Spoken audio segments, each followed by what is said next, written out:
Halo, selamat siang. Saya dengan Novi dari We Love With Love.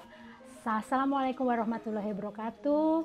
Om Swastiastu, Nama Budaya, Salam Kebajikan. Hari ini saya berada di Banjar Apuan, Singapada, Sukawati, Kabupaten Gianyar, Bali. Dan saat ini saya berada di pengrajin dan sanggar seni topeng serta tari. Kebetulan namanya adalah Komunitas Manubade yang dipimpin oleh Bapak Komang Adi Pramata, Om Swastiastu, dan juga sebagai motivatornya adalah Pak Made Museum. Nah, Om Swastiastu, Pak Made. Pak Made, saya boleh tanya, kalau bicara tadi kan agak kesulitan nih saya sebenarnya, Pak. Komunitas Manubade, artinya apa, Pak? Kumpulan atau kesatuan orang-orang yang kokoh dan kuat. Kenapa bisa kokoh dan kuat di sini dipresentasikan sebagai orang-orang yang kokoh dan kuat? Itu apa yang menjadi motivasi nama itu, Pak? Karena motivasi saya mengumpulkan orang-orang itu dengan cara yang jalan yang jujur, dari awal dulu merangkak sampai pertengahan sampai ke atas. Sampai saat sekarang masih utuh dan kuat gitu. Oke, harus dengan kejujuran. Ya, kejujuran. Nilai-nilai yang perlu kita tanamkan adalah kejujuran. Nah, Beli Made, saya boleh tanya juga. Nah, ini Beli Made ini kan bergerak di bidang seni, yaitu pembuatan topeng. Ya. Nah, sejak kapan Beli? Saya lahir tahun 63 sampai sekarang masih membuat topeng. Kurang lebih itu sudah berapa tahun? Sudah berapa tahun? 63 sampai sekarang udah 50 tahun ke atas lah. 50 tahun ke atas. Ya. Nah, itu Beli nggak ada rasa bosen? Benar, sampai saat ini nggak ada bosan. Masih kurang aja, masih senang bekerja terus, menciptakan terus gitu, mau bikin topeng yang beda, yang ini, yang sakral, tetap bekerja gitu, tiap hari melakukan topeng. Jenis topeng yang diproduksi itu apa, Beli? Dua motifnya, ada topeng yang dikomersialkan. Yang seperti apa, Beli? Mungkin yang kalau dikomersialkan yang di mana, Beli? Topeng-topeng yang belum diupacara. Belum diupacara. Nah, kalau ini kebetulan di sini banyak topeng nih ya di belakang saya. Termasuk yang saya gunakan tadi, cantik sekali. Nah, ini kalau ini dikomersialkan. Ini dikomersialkan. Nah, kalau yang tidak dikomersialkan itu tujuannya upacara, disakralkan. Dipakai di pura-pura, dikeramatkan gitu. Oh, memang hanya untuk upacara. Ya. Dan tapi itu ada perjualbelikan, Beli, yang disakralkan itu. Untuk lokalnya orang-orang dipakai keramat itu banyak yang jual beli ini. Yang memperbaiki juga banyak, yang sudah usah gitu. Yang bikin baru banyak gitu. Pokoknya semua seniman topeng yang menyelami topeng sakral pasti berhubung dengan saya gitu. Oke. Jadi topeng yang kuno, antik itu pasti berhubung dengan saya. Nah, pertanyaan saya, Beli, topeng-topeng ini kan banyak karakternya. Terus ketika kita bicara karakter, bagaimana Beli tahu bahwa karakter yang dibuat ini adalah si A, karakter yang dibuat si ini seperti ini, karakter si B. Misalnya nih, boleh saya. Ya, nah, ini karakter apa, Beli? Kakek. Kakek, namanya Dukuh namanya. Karakter kakek Dukuh. Ya. Karakter ini menggambarkan apa, Beli? Seorang yang sudah tua, yang sudah lanjut usia. Tapi yang dalam pengerahan petopengan ini memberikan saran, petua, jadi seperti orang tua memberikan nasihat-nasihat ya, kepada kebawahannya. Nah, kalau yang saya pakai ini, Beli, yang apa namanya? Yang ini? Yang itu khusus untuk pakai kontemporer itu. Kontemporer untuk menari ya, untuk menari. Menari di segala tempat bisa. Oh, ini penokohan siapa, Beli? Oh, dijadikan untuk Ibu Pertiwi. Ibu Pertiwi, ya. Jadi perempuan, ibu, seorang ibu, ya. Yang Ibu Pertiwi kan sebagai tumpuan gitu ya, Bu, yang ya? Luas gitu lah. Yang luas, oke. Nah, kalau yang sakral yang mana nih, Beli, yang di sini? Ada seperti ini, namanya Arso Yayo atau Dapur Dalam. Umur kayunya sudah lama, ini hampir 170 nih. 170 tahun. Ya. Carinya sempat keramat di Pura Wanakasa. Jenis kayunya apa, Beli? Jenis kayunya namanya kayu Jepun Bali namanya. Kenapa harus kayunya spesial nih? Ini untuk dipakai upacara biar lebih bagus pementasan. Oh, karena memang untuk upacara. Ya. Selain ini Raja Kelungkung ya, dia. Oke, selain Raja Kelungkung Ada ini Brahmana kulingnya, ada dalam Sidokaryo. Kayunya Jepun juga umurnya sama 170-an. 170 tahun. Ya. Beli tahu tuh umur 170 tahun dari mana? Dari kakek-kakek yang ada di sana, Ah. pemuda puranya. Oke. Ini lagi satu pendetanya pada satu bau-baunya sama kayunya. Di Jepun juga yang umurnya hampir sama itu. 170 tahun ya. juga. Oke. Ini biasanya dipakai setiap ada upacara atau upacara tertentu. Maksud saya ada spesial. Daun di puro. Upacara caru gitu.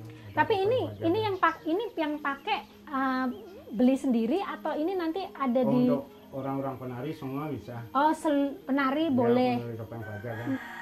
Oke, Boleh, penari yang spesial untuk upacara tapi ya beli ya. Upacara. Oke, keramat. Ya. Nah, kalau yang ini beli? Yang ini untuk komersial nih dok, manis ditarikan oleh anak-anak siswa sekolah. Bedanya apa? Kayunya dari kayu pule lebih ringan. Lebih ringan. Belum di upacara ini. Ya. Dan mungkin harga kayunya juga lebih murah. Ya. Ini nggak perlu pakai umur kayu kan, Nggak beli? pakai, ya, Kayu boleh. apapun yang Boleh, mungkin boleh, tingkatnya lunak itu bisa dibuat untuk bikin Ya, topeng. bisa. Oh, ini karakter siapa, beli? Jauh manis namanya. Jeruk? Jauh manis. Jauh manis. Ya. Oke. Terus mana lagi? Ini topeng keras sama lebih dalam ini. Ini dipakai dalam ini untuk perlombaan siswa sekolah. Oke. Dipertandingkan tidak disakral. Tidak disakralkan. Tapi kalau di upacara puro itu boleh dipakai oleh orang yang mau Oh. ayah itu boleh. Tetap juga bisa sebenarnya Bisa, dipakai. Tapi pada umumnya di lomba. Atau perhiasan lah ya, untuk perhiasan perhiasan pajang, ya. dipajang. Ya, ini patih manis namanya. Ini pati manis. Ya, kayunya masih muda. Manis karena pakai kumis kayak. Ya, gitu. Sama juga dipakai anak-anak sekolah juga. Kalau bisa juga dipakai di pura juga. Oh, jadi ini untuk mainnya, tapi tidak sakral. tidak sakral juga. Jadi dari tingkat ketuaan kayunya udah beda. Iya, beda. Kemudian cara pengambilan kayu, kalau ini tadi kan beli bilang ada upacara ya, dan di pura. Kalau ini kan bisa dibeli dimanapun mungkin kayunya. Ya bisa, diganti dengan kayu ini boleh. Boleh. Harganya berapa beli kalau yang komersial? Boleh yang komersial 700, yang ini sampai jutaan, 2 juta. Ini sampai jutaan. Ya, yang ritualnya banyak. Oh. Ini tidak pakai ritual ini. Yang tidak pakai ritual sekitar Murah, 700-an, yang pakai ritual sekitar 2 2 jutaan. Selalu ada yang beli. Ada untuk orang lokal. Karena orang lokal Bali. Ya, orang Bali terus membutuhkan. Oke. Beli, sekarang kalau saya boleh menanyakan bahan baku dari topeng ini kan kayu ya. Iya. Ini datangnya dari mana? Jenis kayunya apa? Terus apakah ada harus pilih kayu yang mana yang bisa dipakai atau bisa sembarangan kayu dipakai? Nah, itu gimana, beli? Kalau untuk komersialnya boleh sembarangan kayu sanat boleh, kayu pule boleh, banyak kayunya, kayu Jepun boleh. Tapi untuk yang sakral itu harus disertai dengan upacara, ritualnya ada gitu. Itu Pilih untuk apa, kayunya beli? di tempat suci untuk yang upacara yang Untuk yang disakralkan. upacara. Jenis kayunya? Kayu pule. Kayu pule. Iya. Kalau untuk yang disakralkan. Ya, Kalau yang kayu komersial, kayu sanat boleh. apapun aja kayu Ya, boleh ya. boleh. Ada beda nggak sih, beli? Maksud saya kayu yang digunakan untuk pembuatan topeng itu harus kayu yang memiliki kualitas entah apa Bergetah putih. bergetah putih. Yang Oh, putih itu. harus bergetah putih. Ya, itu yang diutamakan untuk yang sakral. Tingkat kekerasannya, beli? Oh, pule yang paling lunak. Yang Oh, itu karena kenapa pilih pule? Karena pule sendiri itu ringan, lunak, ya, lunak. ringan. Ya, Nah, halus kayu. halus kayunya. Warnanya cerah. Oke. Nah, kalau kita bicara kayu pule, itu ada di sekitar sini, beli? Ada di sekitar kita. Dekat Puro Dalam tuh ada. Oh, ada di Puro Dalam. Tempat-tempat suci lah. Tempat-tempat suci. Nah, kan ini kalau bicara tadi kayu kalau kita sering ambil bisa jadi kan habis. Iya. Nah, ini kan kalau kita pikir hari ini ya nanti berapa tahun yang akan datang kayunya nggak ada lagi. Nah, ini apa yang beli lakukan untuk bisa nanti mungkin pewaris beli tetap bisa menggunakan kayu-kayu yang umurnya sudah ratusan tahun dan kayunya masih sama. Nah, itu apa yang dilakukan, beli? Kita mengadakan penghijauan kembali, revitalisasi. Kita menanam kayu-kayu yang baru. Oh. Bibitnya itu ditanam lagi kembali. Oke. Tempat-tempat yang suci.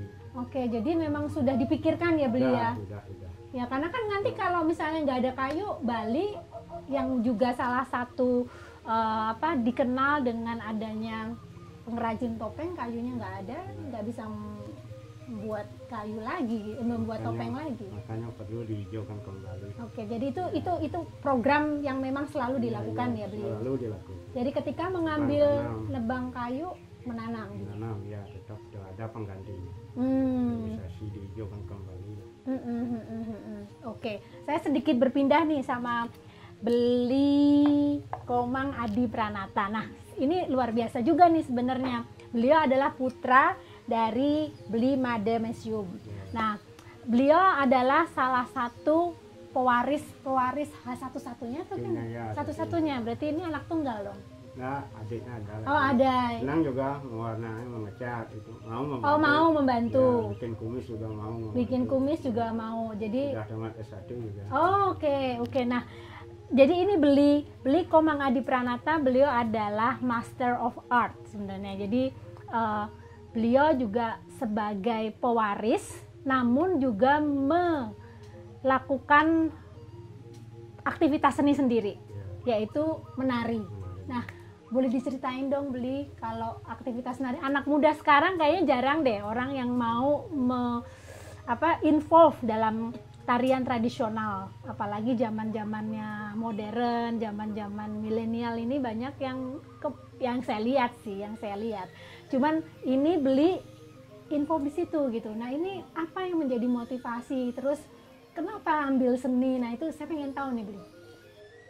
Ya awal dulu belajar saat sekolah dasar gitu. SD ya, karena itu wajib kali ya di Bali ya. Awal-awalnya nggak niat, memang tidak suka dulu awal, tapi ada sedikit dorongan dan motivasi dari bapak, kamu harus ikut sanggar. Oke. Akhirnya sudah kelas 3 SD ikut sanggar di dekat sini, di desa Silopati juga. Ikut secara reguler lah, latihan Sabtu Minggu, Jumat Sabtu Minggu seperti itu. Sampai SMP masih senang, masih didukung juga sama bapak seperti itu untuk kegiatan latihan menari, diantar ke maestro seni, juga latihan privat seperti itu di beberapa tempat di luar desa. Akhirnya setelah lulus SMP, nah ini ada sedikit pilihan. Gundah ya, gundah gulana, udah mulai dewasa gundah gulana. Mau main musik apa tetap menari gitu. Dulu kan senang-senang sama teman-teman di sekolah main musik, ngeband seperti itu. Tapi karena saya melihat ada suatu hal yang spesial di dunia tari ini, akhirnya saya memilih sekolah di SMK Negeri 3 Sekwati yang jurusannya tari. Memang jurusan tari, jadi dari SMK ya memang udah ambil jurusan tari. Ya, fokus ke jurusan tari. Dan ketemu ada kelas koreografi namanya. Kelas koreografi itu kelas penciptaan tari. Ya. Di sana udah mulai tumbuh rasa-rasa wah ini fashion, ini keren ini gitu. Karena di tahun itu mungkin jarang sekali teman-teman yang aktif dan produktif sekali untuk menciptakan karya-karya baru seperti itu. Akhirnya fokus ke ranah koreografi, terus langsung kuliah juga di ISI. Ngambil pendidikan seni karena itu akan berkaitan sekali karena kita akan itu ada teknik ya, pada saat sekolah di ISI pendidikan seni itu diajarkan teknik-tekniknya gitu atau ya, ada teknik. Kalau di pendidikan seni saya dapat lebih banyak karakter pengajaran. Jadi ada sebuah kolaborasi antara bagaimana teknik penciptaan tari kita terjun ke lapangan, ke masyarakat. Jadi ada beberapa, kita harus mengetahui karakter, entah itu karakter daerahnya, karena kita kan berkarya kan nggak di rumah, kita keliling ke desa-desa seluruh Bali, kita sebulan nginep di sana, kita harus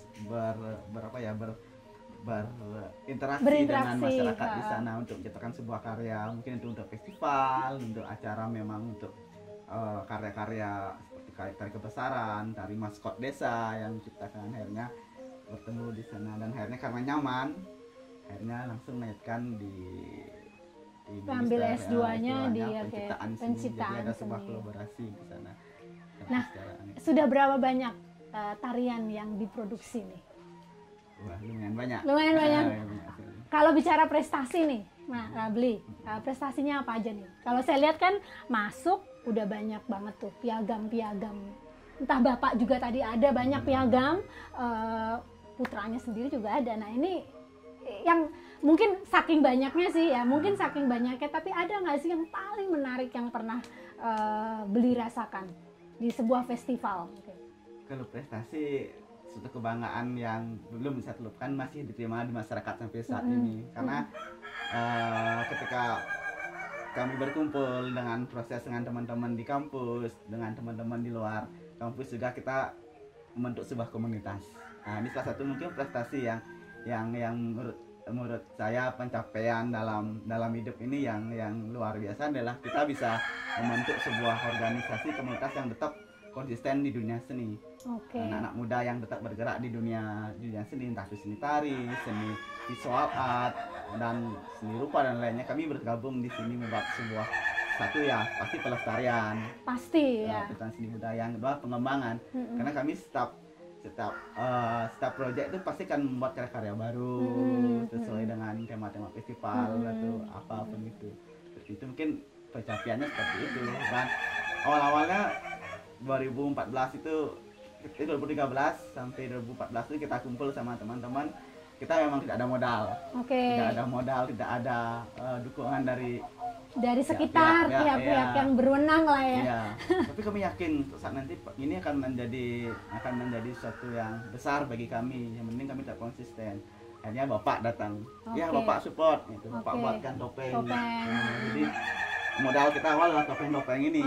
Jadi awal kebanyakan tarinya memang tari topeng atau gimana nih, Beli? Dari itu, karena memang kita nggak punya modal untuk buat kostum dulu, nggak ada modal untuk produksi karya yang mewah itu, karena kita punya kayu dan hanya ada topeng-topeng seperti akhirnya mau tak mau kami mengeksplor ini.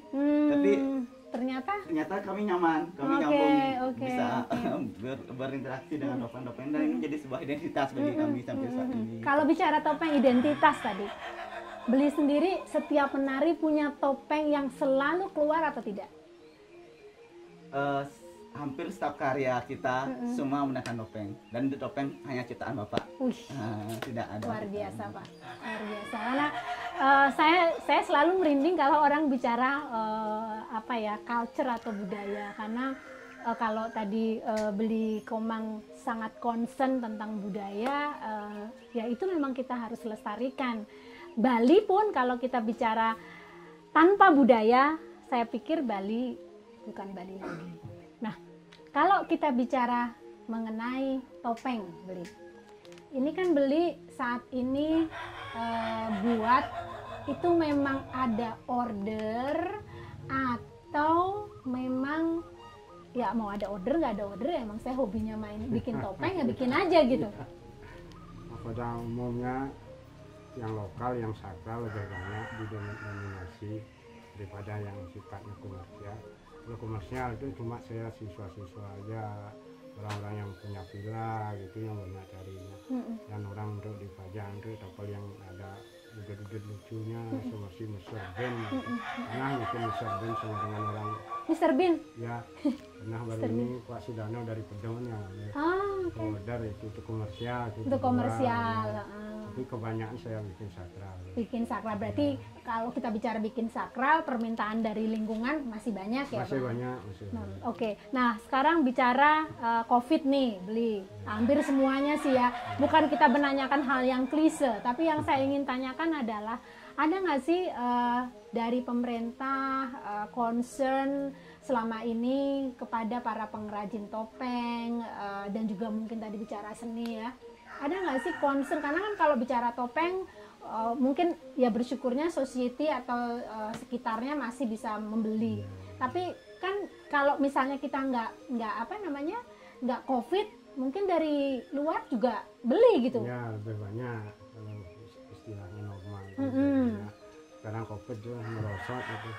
Sekarang sedikitnya ditambah untuk beli beras saja dulu, untuk ini kan untuk mungkin sehari-hari ya beli ya. Lebih sedikit lah masuknya selama COVID ini. Tapi ada dari luar, maksud saya dari pemerintah atau? Nah, kalau dorong dari pemerintah belum ada. Belum ada sama sekali belum ada. Jadi ya, memang masih usaha sendiri. Sendiri ya Beli. Oke.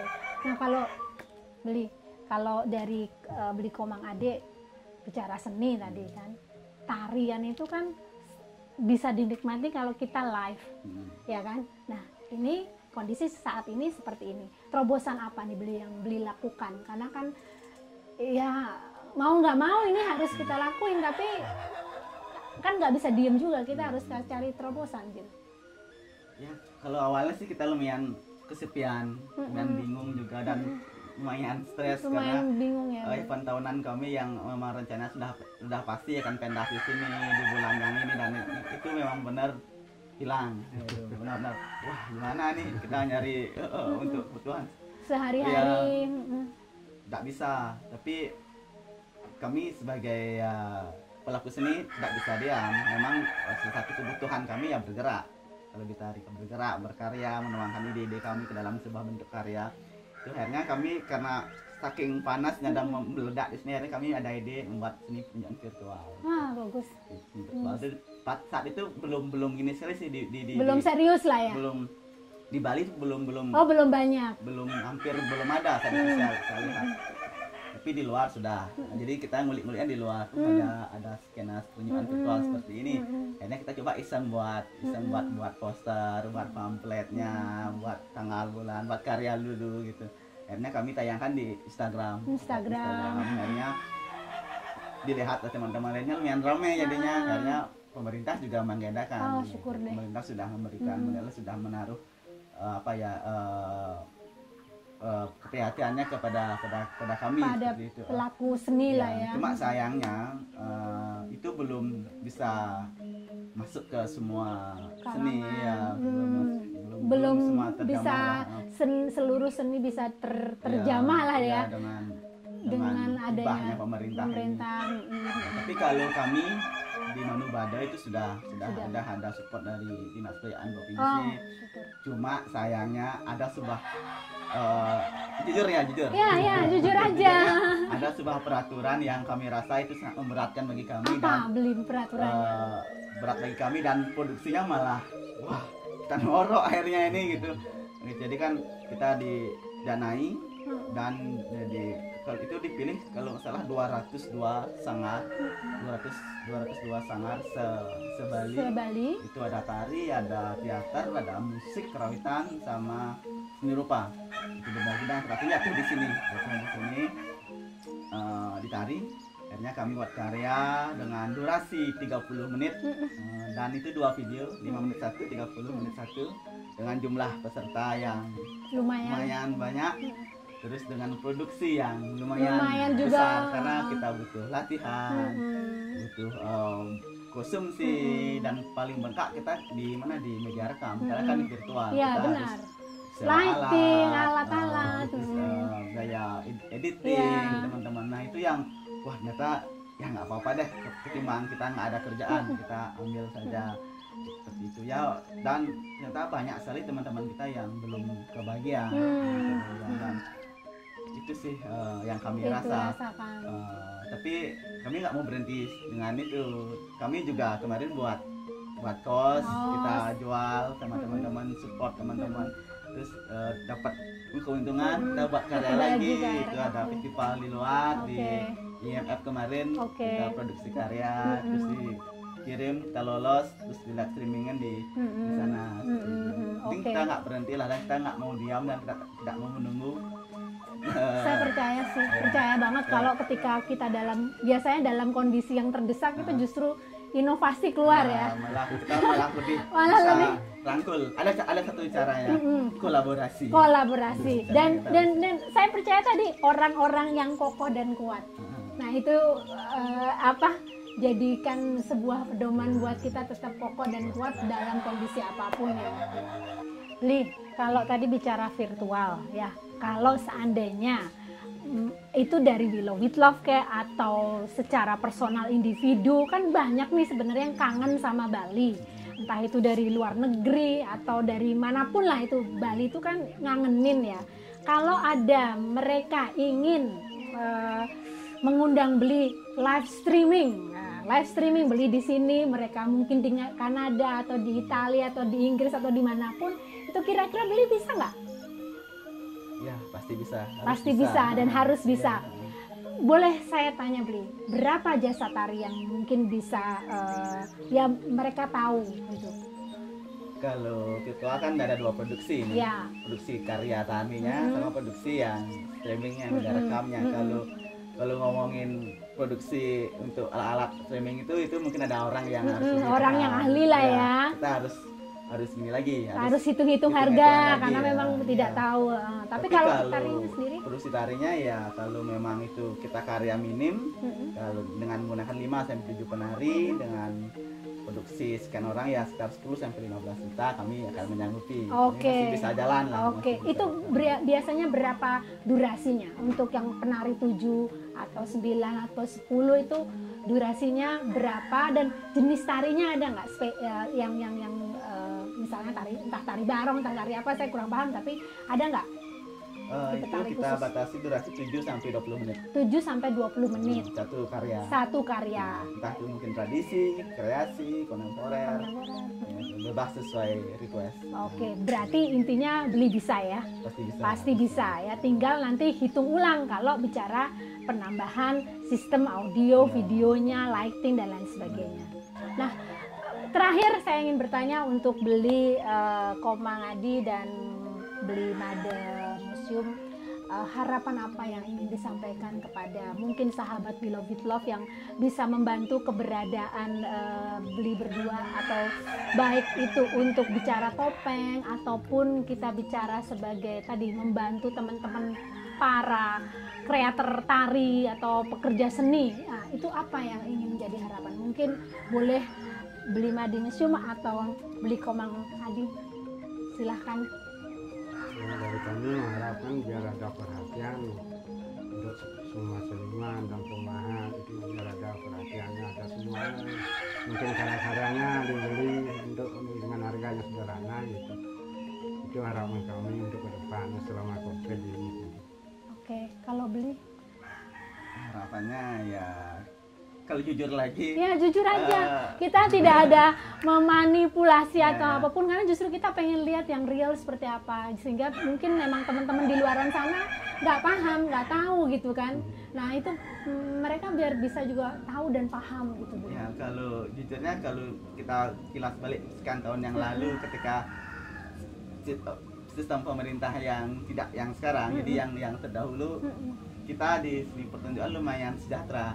Kenapa? Karena dulu ada beberapa acara namanya Bali Nawanatia seperti itu. Bali Nawanatia. 1 tahun itu penuh pertunjukan. Ada festival gitu. Festival panjang gitu. Itu didanai dan dananya besar. Dananya besar.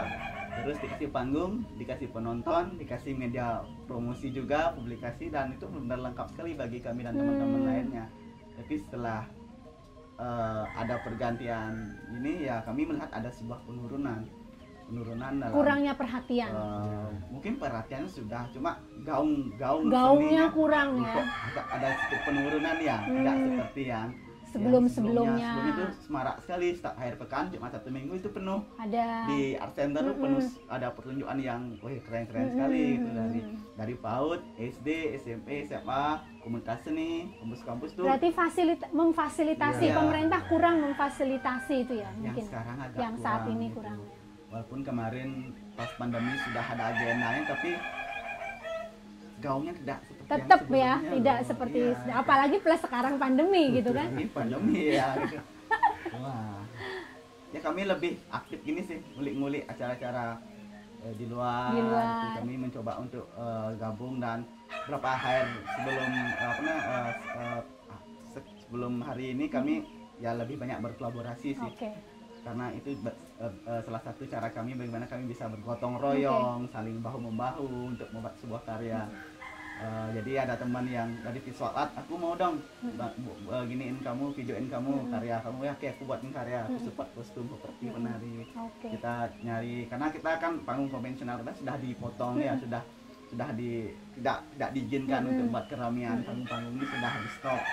Terus kami sebagai ya pelaku seni yang masih gregetan untuk tetap berkarya bergerak, ya kami menarinya mungkin di pantai, di laut, gitu, di hutan, gitu, di jalan raya kemarin gitu.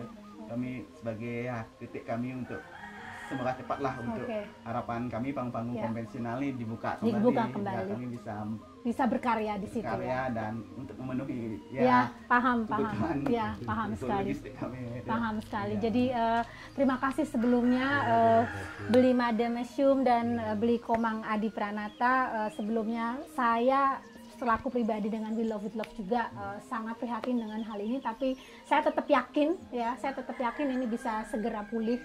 Kita bisa berinovasi lah, yang paling penting itu ya, bisa berinovasi sehingga dalam kondisi apapun kita masih tetap bisa bertahan.